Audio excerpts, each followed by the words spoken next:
We too may wish that Christ would establish an earthly kingdom. We think that if Christ would just establish his kingdom here, then we would be prosperous, then we would be secure, then we would be free.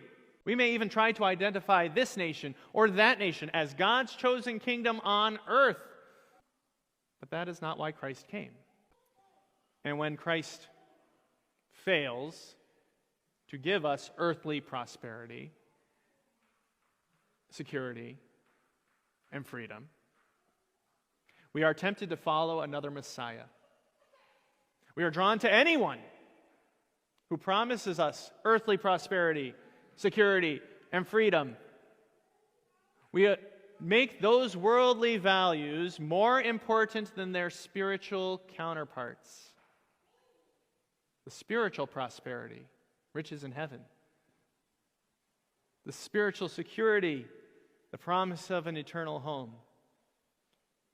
The spiritual freedom from sin, which Christ offers us. Which we have even if we see no earthly results. And following these earthly messiahs, we may gain the whole world, yet we will forfeit our souls. Jesus came to save us from a world that can never give us full and true freedom, because sin will always be with us in this world. He came to save us from a world that will never give us full and true prosperity. Another day will always come where people will worry about what they don't have and will jealously guard what they do. He came to save us from a world that will never offer us full and true security, no matter what anyone promises. Another disaster, another war, another disease, another catastrophe is just around the corner, because this is the world we live in.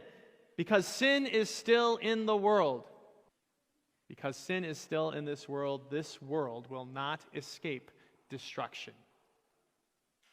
It must be destroyed.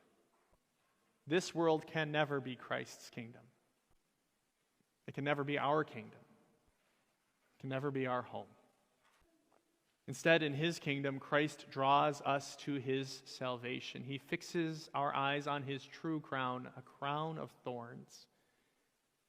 He calls our attention to his most glorious throne, the cross.